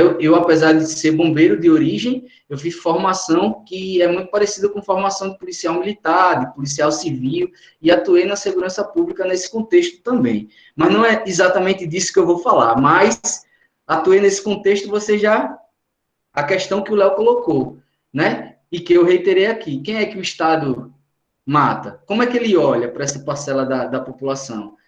Né? Eu senti isso na pele. Eu posso até, inclusive, contar um outro fato. Vou contar uma historinha que nem o professor Cícero fez no encontro passado. Né? Eu, quando era bombeiro, certa vez, eu era, inclusive, nessa situação, comandante da guarnição. Eu sou sargento aposentado, não sei se vocês conhecem a terminologia militar, né? Eu sou sargento do Corpo de Bombeiros, e aí eu comandava uma equipe que estava lá num carrinho de bombeiro. E a gente recebeu o chamado para atuar num incêndio, na periferia daqui da capital alagoana, de Maceió. Num incêndio que estava ocorrendo num bairro que é periférico, que é o bairro do Benedito Bentes. O Benedito Bentes, ele é marcado pelo que a gente chama de favela, né? Muitas favelas, muitas comunidades, muitos guetos e tal. Aqui em Alagoas, por exemplo, é diferente do Rio de Janeiro. No Rio de Janeiro, a gente tem lá o morro, aqui a gente tem a grota. O que é a grota? É um buraco, né? Então, eu fui chamado, minha equipe foi acionada para combater um incêndio no Benedito Bentes, numa determinada grota, numa determinada favela, e quando a gente chegou lá, quando a gente estava chegando, eu já comecei a ficar agoniado. Por quê? Porque já estava ficando difícil do caminhãozinho de bombeiro, que não era um caminhãozinho, era um caminhãozão, do caminhão passar pelas ruas do bairro lá. Já estava começando a me deixar angustiado, nervoso. Pois bem, a gente chegou num dado ponto que estava a uns 400 metros de distância do foco de incêndio. Né? No caminhão que eu estava, não tinha mangueira suficiente para combater o incêndio. A gente acionou mais caminhões, chegaram mais caminhões e com todas as mangueiras que estavam disponíveis, e eram muitas, pessoal, muitas. A gente foi por cima de casa, fazendo zigue-zague, a gente derrubou parede, a gente não conseguiu combater, usando a mangueirinha do bombeiro, o incêndio. A gente combateu o incêndio de maneira totalmente ineficaz, queimou tudo que a mulher tinha. Eu estou aqui falando com vocês de um cômodo da minha casa que tem 2,80 m por 2,80 m. Eu acho que a casa da mulher era menor que isso. E assim que terminou o incêndio, ela veio aos prantos, chorando, me abraçou e disse: pô, bombeiro, o Estado não é para todos. Né? Eu me arrepiei agora falando para vocês, pessoal. Mas o Estado, a segurança pública, a defesa civil, todos esses aspectos que que eu vou pontuar aqui, mas não vou debater com vocês, no contexto do Brasil, não se dá igualmente para todos. Não se dá igualmente para todos. Né? Eu estou falando da segurança pública, pensando a segurança pública, né? Que tem uma mentalidade que é racista também. Né? Eu sou praticante eu sou atleta, né? Ainda hoje, e eu pratico uma determinada modalidade, e tem um amigo meu, que inclusive é professor do IFAL, que pratica também. E aí a gente foi treinar. O que acontece? Ele mora num bairro que também é periférico aqui de Maceió, e a gente estava treinando lá no bairro dele. E o meu amigo tem um estereótipo que é visto pela segurança pública como um estereótipo do criminoso. Ou seja, ele é negro, né? E é black power, mora na periferia, né? E apesar de hoje ele ser funcionário público, ele tem toda a indumentária do pobre. Tava lá, eu e ele desse jeito, né? Apesar de eu ter a pele mais clara, a gente tinha treinado, estavam os dois juntos e com a roupa rasgada, roupa suja, descalço pelo meio da rua, segurando a havaiana na mão, tarde da noite, voltando do treino. O que aconteceu? A gente recebeu uma abordagem policial e em nenhum momento a gente escutou: cidadão, por gentileza, encoste na parede, abra suas pernas e tal, né? A gente já recebeu aquele tipo de empurrão que parece um tapa. E aí foi engraçado, porque eu sou agente da segurança pública, aposentado, mas eu sou, né? A hierarquia, eu faço parte da hierarquia militar. E quando aquilo aconteceu, a minha agonia foi tanta que eu comecei a rir, pessoal. E quanto mais eu ria, a polícia mais era truculenta com o meu amigo e comigo. E eu não conseguia falar e começava a rir, começava a rir, começava a rir. Até que o meu amigo pegou e disse: olha, ele é militar, a gente estava treinando aqui, calma, a gente vai mostrar a identidade e tal, não sei o quê. E o cara não acreditou. Por quê? Por causa do estereótipo. Né? A gente estava sujo, ele era negão, né? No bairro da periferia. Percebe? Né? Como é que o pessoal da periferia vê a polícia? Vê desse jeito. Ela age com violência, ela chega lá para... E é isso, pessoal. Percebe?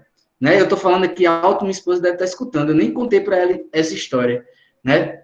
Porque eu saio para treinar e chego aqui de madrugada do treino, né? Eu nem contei para ela essa história.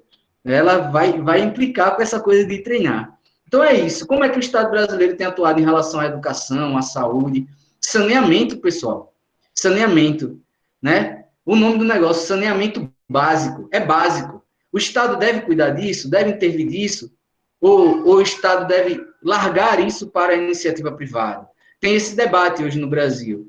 Né? A água, ela deve ser pública ou privatizada e a gente pagar por ela, né? Nessa perspectiva da privatização.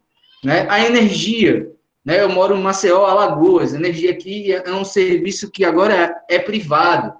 Né? A gente teve aumento das taxas, não necessariamente a gente teve a melhoria da qualidade da prestação de serviço, né?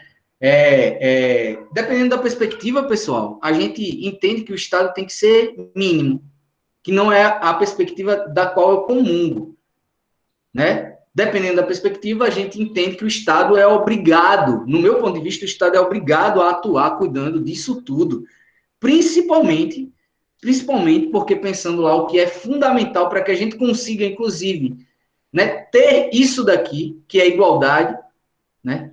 Principalmente por causa dessa questão da desigualdade, eu penso que é obrigação do Estado garantir tudo isso. Nesse sentido, né, eu penso que o Estado tem que...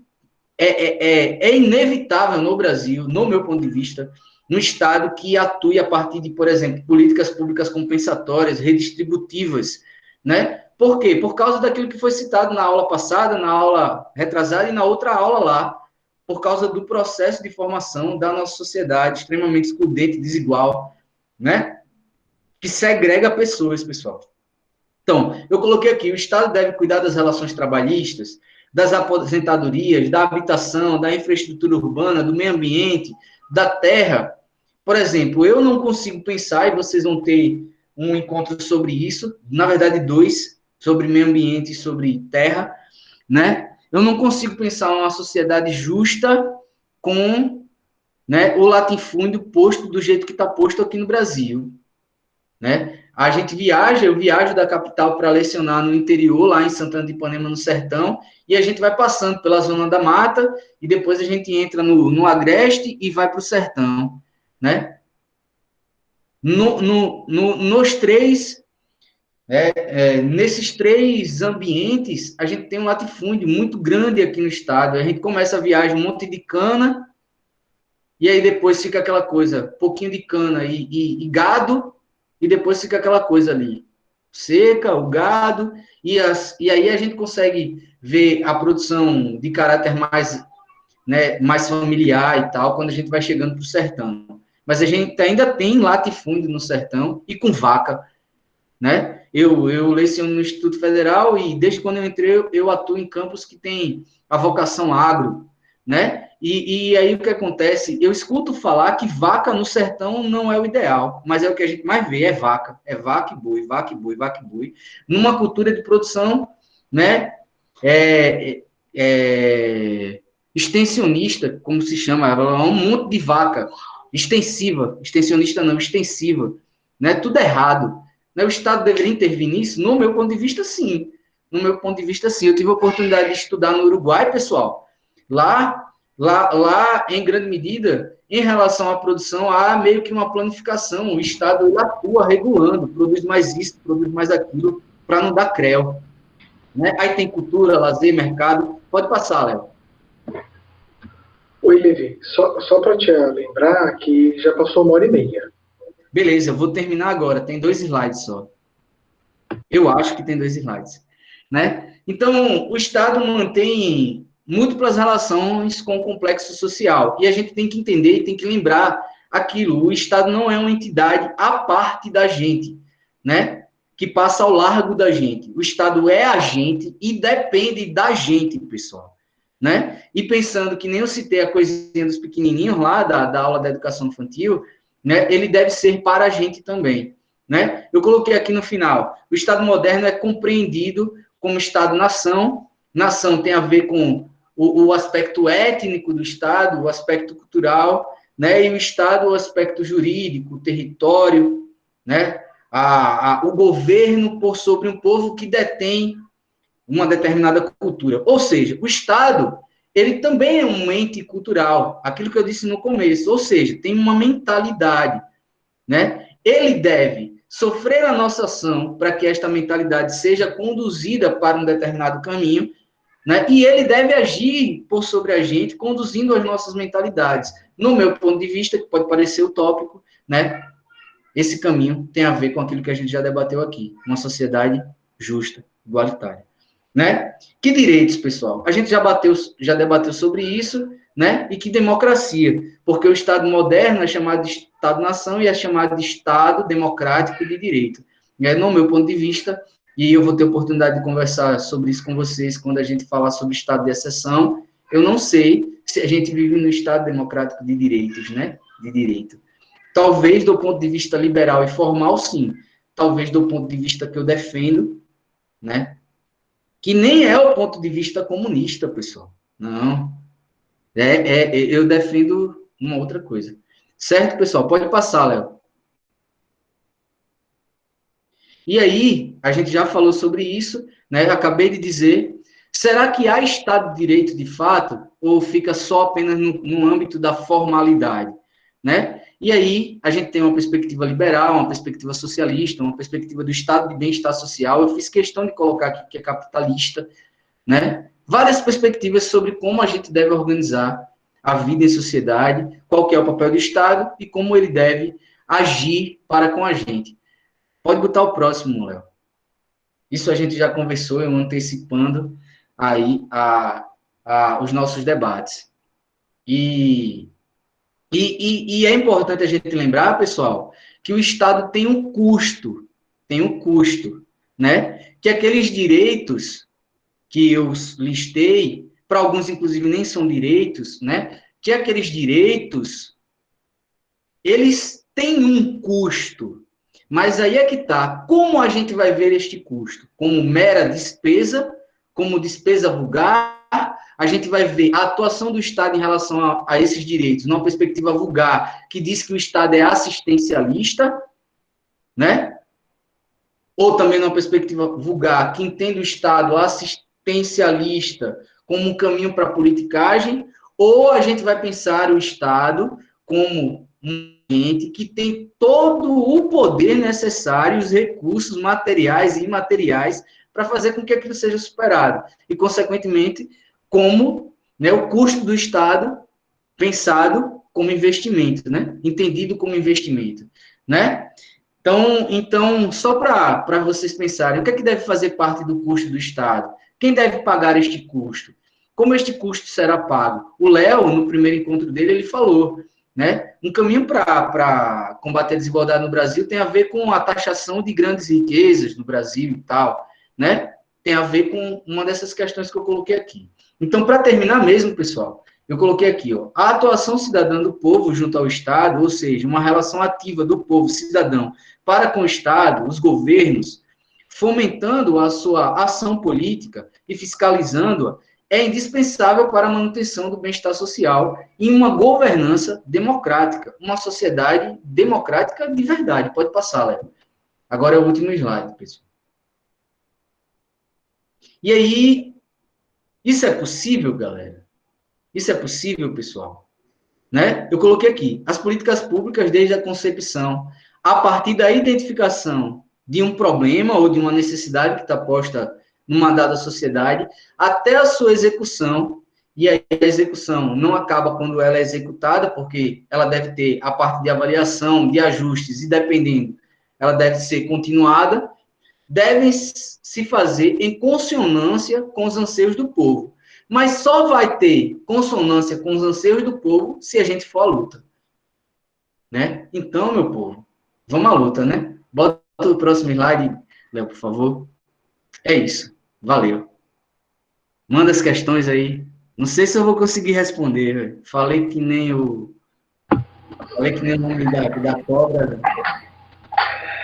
Beleza, Levi. Aí tá os contatos do Levi, para quem quiser continuar esse debate fora daqui Cansei, cara. Dessa sala. A potência e...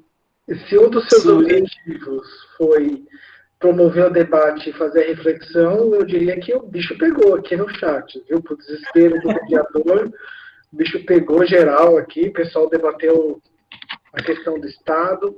E eu vou tentar aqui fazer uma síntese. Um pouco rígido, vai. De questões que estão lá desde o começo até aqui, que tem pessoas aqui que vai disputar Câmara dos Vereadores nas próximas eleições, tem gente que é sua fã, a Cássia está sempre presente nas suas atividades, Vanessa, Nádia, etc., Fabiana, Fernando, Ângela, eu vou deixar alguns, Emerson, alguns de fora, mas Denise, todos, José Edson, todos eles participaram com muita intensidade do debate aqui no canto. Um que me cabe aqui perguntou sobre o Estado laico, a gente vai ter uma aula específica disso no final de julho. A Nathalie perguntou se, para você, se a educação ela consegue, de alguma maneira, ser uma contracorrente nessa estrutura de Estado que está a serviço de maiorias, e essa questão de minoria e maioria, ela apareceu bastante no debate aqui, e eu acho que as pessoas, elas no fim, elas estavam tentando debater a questão do funcionamento do Estado real, digamos assim, né? Enquanto você problematizou bastante o Estado como uma mentalidade, algo que é um ideal na nossa cabeça que tem diversas dimensões e uma complexidade que você trouxe muito bem, mas o debate ficou muito aqui inserido na questão desse Estado real que está fruto de uma maioria, de uma minoria, quer dizer, difícil, né, falar minoria porque eles são minoria em termos de quantidade, mas são maioria em diversos quesitos, né? Mas ficou muito pautado, então, nessa questão desse Estado real, quem ele representa, como é que a gente poderia fazer para combater esse Estado real que, na verdade, mata populações periféricas, e assim vai. Então, gostaria que você falasse um pouco, a partir do chat, dessa questão do maioria, minoria, a serviço de quem o Estado está, estruturado de quem o Estado está, o Estado real brasileiro, e como é que a gente faz, então, para intervir nessa relação desse Estado que nos massacra de um certo sentido, né? E, claro, o papel da educação nessa história toda, não sei se toda. Beleza. Eu acho que... Tá, vou tentar ser breve para ver se a gente consegue fazer mais algum debate, mas eu não garanto, né? Pode ser que eu me perca aqui, que eu divague. O que acontece, pessoal? Apesar de eu ter deixado muitas questões em abertas, eu dei pistas para vocês sobre como eu penso o Estado, né? Às vezes eu até disse, ó, eu penso o Estado nesse caminho. E no slide anterior a isso, tá lá, eu não li, mas eu disse, assim, em resumo, vamos à luta. Eu acredito que o Estado, ele reflete a grande arena de disputas que é a sociedade no sentido mais amplo que a gente vive. Inevitavelmente não, mas consequentemente, né, por conta do acesso aos recursos para a luta, o Estado acaba pendendo para um determinado lado. Sendo que, o que acontece? Certa vez foi engraçado, eu recebi, depois eu acho que os estudantes não estavam entendendo o que eu estava falando, e eu passei umas 8 aulas debatendo no contexto do Instituto Federal, com os estudantes, provocando eles sobre a importância que eles têm de ocupar os espaços. E eu estava falando isso, né, orientado por uma perspectiva de análise, de pensar o mundo, a política, que tem a ver com Gramsci. O Gramsci diz exatamente isso. A gente tem que ocupar espaço, espaço geográfico, espaço simbólico, né?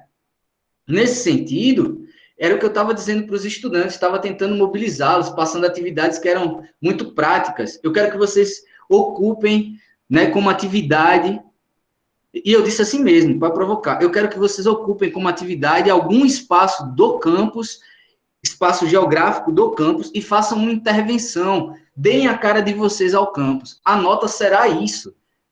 A nota será isso. Não aceito outro tipo de atividade, né? Eu tentei me colocar aparentando intransigente para ver se eles pensavam e faziam, né? E se percebiam que o que eu estava falando para eles era algo extremamente para a promoção da democracia, tendo em vista que a democracia se faz no contexto de disputas, né? E a democracia, o próprio Estado é um processo. Eu coloquei isso em algum dos slides e não li para vocês e não debati, né? Então eu entendo que a sociedade civil, que, por exemplo, eu tenho um amigo que está aqui, que vai concorrer, né, como vereador, que é o Alisson, né? Eu vi que o Cid Irlan também colocou que vai concorrer, se eu não estou enganado, não foi, Cid Irlan? Eu estou te vendo aqui no quadradinho, né? Tem pessoas que vão concorrer. É importante que as pessoas que têm uma consciência de sociedade, que elas realmente se candidatem. É importante que elas participem de organismos da sociedade civil, que elas estejam em locais que as elites ocupam. Por quê? Porque é uma luta por poder, por hegemonia, como diz o próprio Gramsci. E a gente tem que ir de pouquinho em pouquinho, ocupando os espaços, porque a hegemonia, ela tem a ver com aquilo que eu disse, o Estado é uma mentalidade, é uma visão de mundo, é uma compreensão. Então a gente tem que ocupar espaços para que as pessoas também mudem a sua mentalidade, no sentido de uma sociedade mais justa, né? Eu não entendo, eu não consigo entender uma sociedade mais justa, por exemplo, como eu disse algumas vezes, sem acesso à educação. E eu penso, inclusive, a educação, se ela for feita, dependendo da perspectiva, como um caminho efetivo para essa liberdade, né? Para essa autonomia, para essa emancipação. E, consequentemente, para a gente vivenciar uma democracia possível, né? Agora, eu lembrei do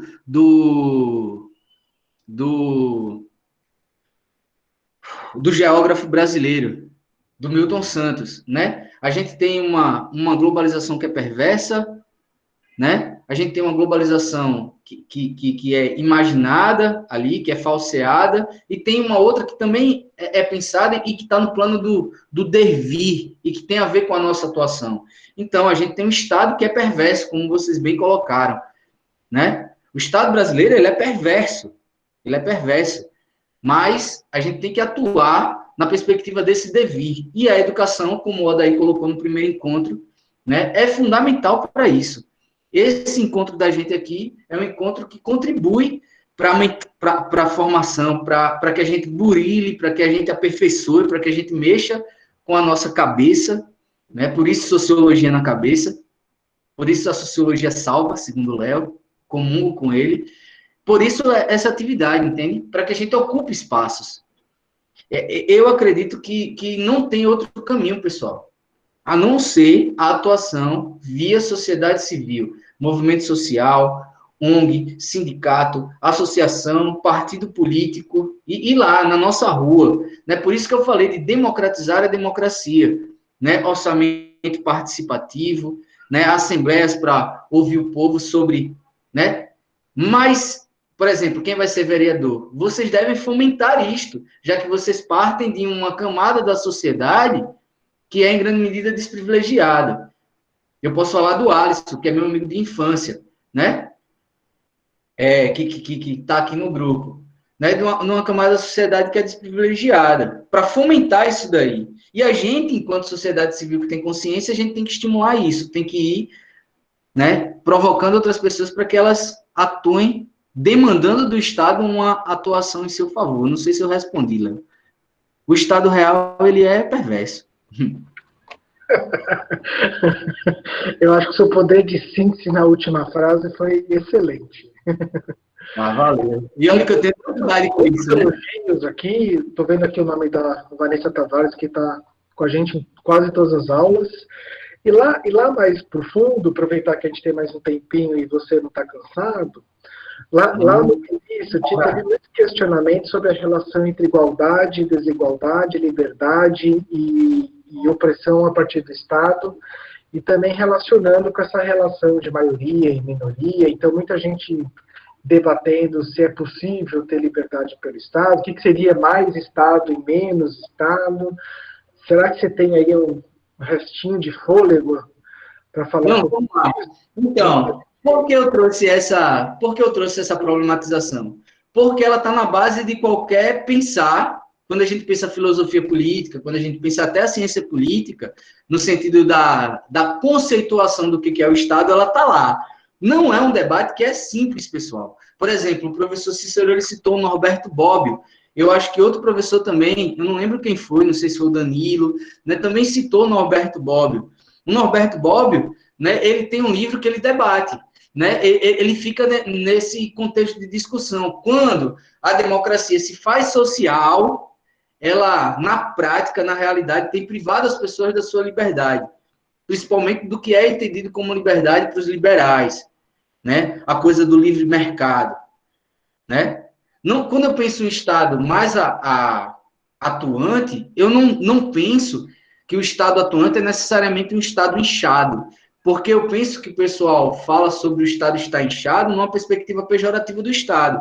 É claro que eu penso que o Estado brasileiro, ele deixa muito a desejar, e em grande medida, né, pensando ele como um ente, né, o Estado, ao longo da história, ele tem culpa, porque ele não aplica tão bem os recursos que a gente paga. O Estado tem o custo, a gente paga imposto, né?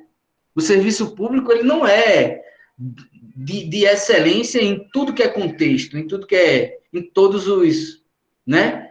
Não é em todos os espaços do serviço público. Não é. Então, o Estado deixa a desejar nesse ponto, percebe? Mas o que é que acontece?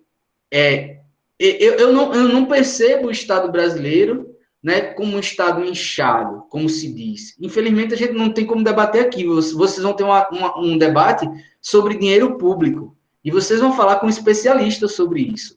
né? Eu penso que o Estado brasileiro tem sido ineficiente, né? Por exemplo, eu não concordo de forma alguma com essa coisa de privatizar o saneamento, de privatizar a água, né? Eu penso que isso é estratégico para o Estado, isso daí é fundamental, estratégico no sentido de construir uma sociedade de direitos, do que eu penso que é sociedade de direitos, né?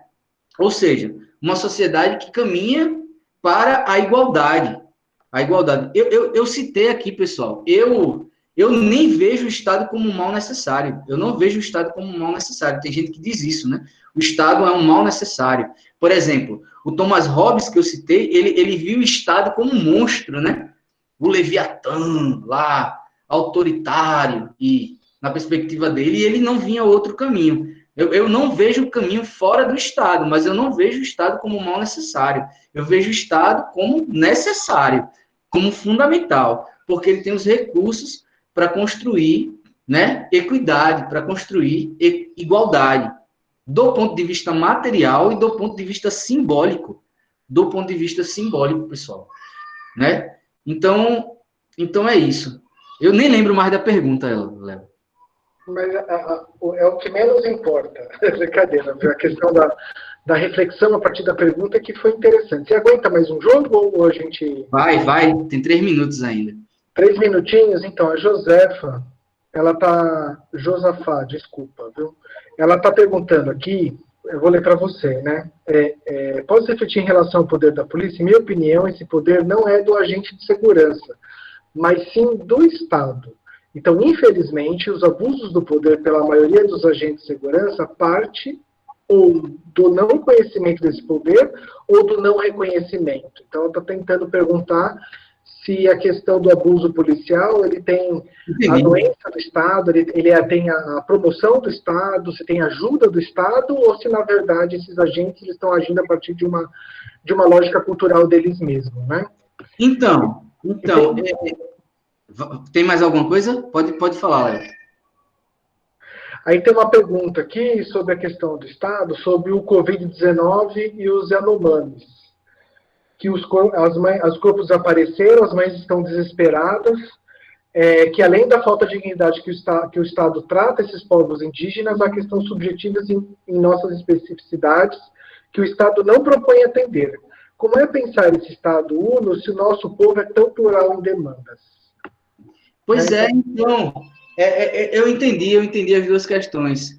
Então, mas o Estado ele tem que ser plural, né? Hoje o Estado tem que ser plural. E pensando a diversidade brasileira, a diversidade inclusive de povos, né? Nós temos povos diversos no Brasil. A gente pensa o Brasil e pensa... Então, eu penso que é papel do Estado defender esta pluralidade, sendo que o Estado brasileiro hoje ele não faz isso, né? Ele não faz isso.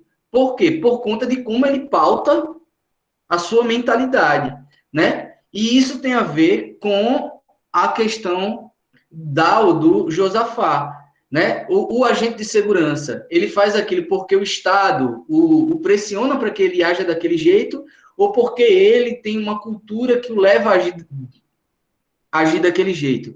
Eu penso, retomando inclusive o que você disse, Léo, né, que a nossa sociedade ela é permeada, ela é marcada, a sociedade brasileira e inúmeras sociedades pelo mundo afora, em algo que está lá na nossa base, que estrutura a gente, né? Que é o racismo, que a gente poderia chamar de preconceito. E a gente pode pensar que a sociedade brasileira ela é, na sua gênese, desigual, tem na sua base de constituição a desigualdade, né? E isso está incorporado, né? O Estado reitera isso quando não forma, quando não orienta, quando não reforça que o agente da segurança pública ele deve atuar numa outra perspectiva, ele tem que ser educado, tem que ser treinado. Lembrem, né? A coerção não se dá somente pela força, se dá pelo convencimento, pelo contrato social, né? Pelo consenso. Ele tem que ser treinado, educado. Eu já escrevi, inclusive, sobre isso, já participei de um debate na TV, falando sobre a formação do militar, né? Em grande medida, o agente da segurança pública, ele é adestrado. E é adestrado não para pensar, mas para executar. Mas isso não se dá por si só como problemático. Isso é ainda mais problemático porque a gente já parte de uma realidade que é preconceituosa, discriminatória, desigual, segregacionista, excludente, violenta, né? É isso, Léo. 5:30. Bom, eu acho que a gente pode, então, caminhar para o encerramento. Gostaria de dizer, para encerrar, que para mim é um privilégio estar aqui mediando a mesa com você, grande parceiro Sociologia aqui do IFAL Santana do Ipanema, e também pela sua atuação enquanto liderança do coletivo de humanas aqui do IFAL Santana do Ipanema para a organização desse curso. Então eu vou passar a palavra, voltar a palavra para você, para suas considerações finais, e aí eu encerro o evento. Então, pessoal, muito obrigado por vocês ficarem com a gente, estarem com a gente, né? O curso foi pensado para a gente, para vocês, para a gente tentar uma intervenção, construir uma sociedade diferente. Muito obrigado. Muito obrigado, Léo. Né? Você foi fundamental hoje, ajudou na logística, na dinâmica, e você me motivou, né? Desde de manhã a gente conversa, tal, né? Você é um parceirão. Você e os outros colegas, né? Sozinho a gente não consegue dar vida a um curso, a um evento como esse, né? Então, muito obrigado a todos os parceiros, os que estão acompanhando a gente online, lá, os professores, né? A vocês que estão acompanhando a gente também, parceiros, que vêm aí com as suas questões, com as suas demandas. Foi para vocês que a gente fez o curso, né? Muito obrigado a todo mundo por estar junto. Esse curso, ele tem um caráter afetivo para a gente, né, Léo?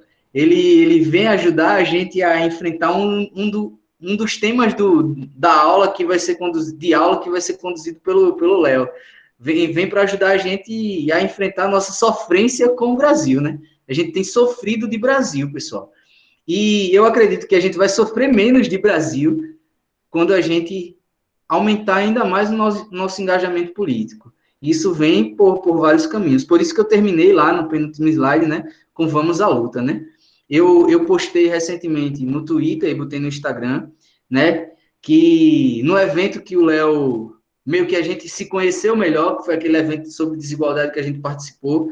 30 segundos, pessoal, para terminar, né? Eu escutei uma senhorinha falando que viver é lutar, né? Mais que nunca, pessoal, viver tem sido lutar. E essa luta se faz pela gente mesmo, né? Uns pelos outros e pelo próprio mundo, né? Pela própria sociedade e mundo, pensando o que o Lucas colocou na aula dele, né? A gente tem que lutar por um mundo melhor, literalmente por um mundo melhor. Então, é isso que eu defendo, pessoal. Então, muito obrigado, tamo junto e até a próxima. Próxima é a aula do Yuri. Então, pessoal, a nossa próxima aula é segunda-feira, com o professor Yuri Buarque, que ele é do IFAL Satuba. O nome da aula é A Construção dos Três Poderes, o processo de formação de leis e a importância da política cidadã. Esperamos todos novamente, então, na segunda-feira. Desejo a vocês um grande final de semana. Aproveitem a festa junina com parcimônia, na quarentena e no isolamento social. Fiquem em paz. Um beijão. Valeu, pessoal. Abraço grande. Até a próxima.